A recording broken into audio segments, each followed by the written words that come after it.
Hey everybody, it's Rome, the Disabled Fragrance Guy, and I'm back with another video. Do me a favor, if you would, please feel free to like and subscribe to this channel. Your support is definitely appreciated. So, as promised last week, I wanted to do something a little bit different. I wanted you guys to get to know me, and I wanted to get to know you. So I solicited your questions for a question and answer period, an informal question and answer, and I got a few questions that I wanted to answer right now on this video. So, the first question comes from my wonderful Instagram follower QuirkyGirl6, Sonia, and she asked, what fragrance moves me? Now, I put a lot of time and consideration into this question because I have a lot of fragrances and I've owned a lot of fragrances in the past, but I have to say the one fragrance that actually still moves me to this day, and it's been bashed somewhat in the fragrance community, but it's been loved as well. The one fragrance that moves me, none other than Baccarat Rouge 540. I can't tell you how many compliments I've received with this fragrance. It's sweet, it's burnt sugar, it's just everything that I personally want in a fragrance. It's a little dark, it's a little mysterious, and I can pull it off all year round. It makes me feel happy when I wear it. It lifts me up when I wear it, and it's a constant compliment getter. Now, I have about 25 bottles in my collection, but this one always seems to just make me feel a little bit more confident, a little bit better than the others. So thank you, Sonia, for your question. I appreciate it. My next question comes from Fragrance Spell and Jacqueline at Fragrance Spell. Jacqueline, I want to thank you for your question. And she asks, where am I from and how did I start my fragrance journey? Well, Jacqueline, thank you for your questions. I'm originally from Kenosha, Wisconsin. Go Kenosha. I've actually been living on the East Coast in the Maryland, Washington, D.C. area for the last 16 years. I've worked in D.C. for the last 16 years. So I have roots on the East Coast, but I always try to get home at least once or twice a year just to kind of ground myself and to keep myself centered. I have a lot of friends back home that are still there that I like to get to see, and so that's where I'm from. How I started my fragrance journey? Well, that's a little bit of a longer story. A long time ago, I was visiting my grandparents back in Illinois, central Illinois to be exact, Decatur, and my grandfather would always wear two fragrances that I can remember. He always used to wear Aqua Velva and Aramis, and every Sunday when I went to church with him, I used to ask him for either of one of those fragrances. And so that's where I think my true fragrance journey began, because I would always ask him for a splash of his fragrance. It just got worse from there. I got more addicted to fragrances. In high school, I had Aspen and Curve and all the players back then that just got me into a deeper dive of fragrances. You know, the one fragrance that I can remember off the top of my head that I used to love, and that I will probably actually get another bottle of just for nostalgia's sake, is Drakkar Noir. And, you know, I absolutely love it. It gets a lot of flack these days for being a cheapie, for being one of those fragrances that everyone used to wear back in the day. And actually, I saw it in CVS the other day for about $25. So I'm sure at some point I will definitely pick it up again. But my fragrance journey has been about 30 years in the making. It's only going to grow and continue, I'm sure, for the next 30 years. And I'm happy to be along for the ride. So thank you, Jacqueline, for your questions. Next question is from Will, the one, the only. What got me into fragrances? Well, like I just said, Will, I was into fragrances a long time ago when I was visiting my grandfather. And my fragrance journey only, you know, got more detailed from there. When I moved to the East Coast, I had a whole bunch of bottles and was looking into more of the detailed side of things, which is when I started taking pictures and buying bottles for the artistry and the creativity of the fragrance, and not just having bottles for bottles' sake. I think we've actually met it a couple times at a couple of events in New York. That really kicked my fragrance journey into high gear.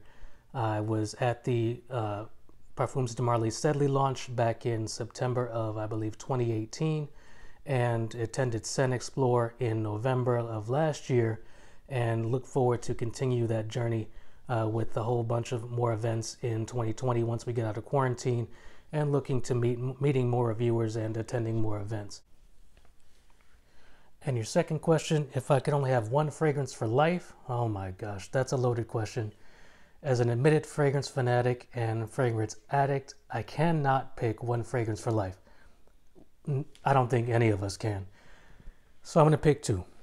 If I had to pick a fragrance or two fragrances for life, I would have to pick Guerlain Neroli Ouvre Noir and Creed Aventus.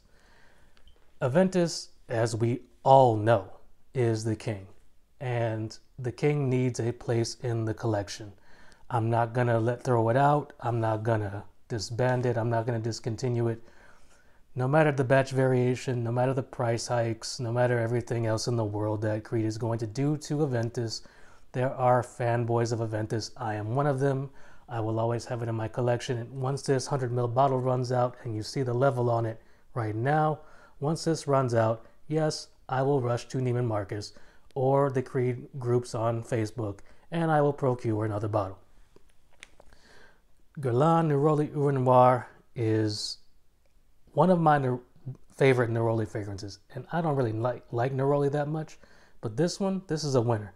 I purchased this bottle at the Guerlain boutique at the Bellagio in Las Vegas on one of my trips there. Too bad the boutique is no longer there, but this fragrance has a special place in my heart. It actually holds a special place in my wife's heart. She says if I ever get rid of this fragrance, she will divorce me. I actually honestly believe her. So as many times as I have wanted to sell or swap this fragrance, I know that is not a very good idea. So this will always have a spot in my collection as well. Thanks for your question, man. Appreciate it. So thank you for your question. And my last questions are from Keith Peterson. Now I know Keith from activities with our church, and so I've met Keith on a number of occasions. Keith asks, what characterizes an expensive fragrance?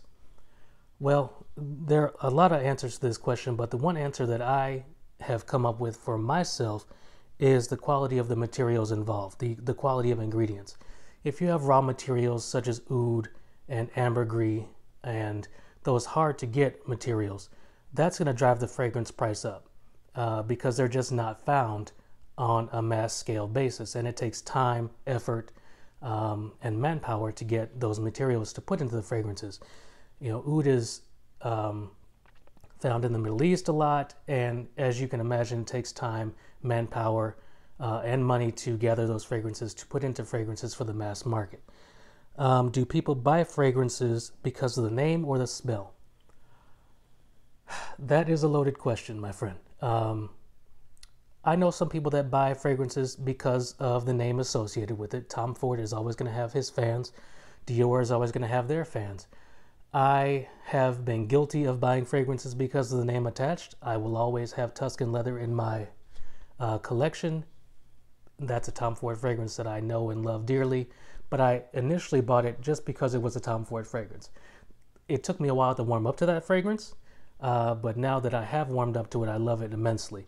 There are always going to be people that just want to have the status symbol, and there's nothing wrong with that. If you want Dior or Louis Vuitton or Chanel because it has those names attached to it, more power to you. That's perfectly fine.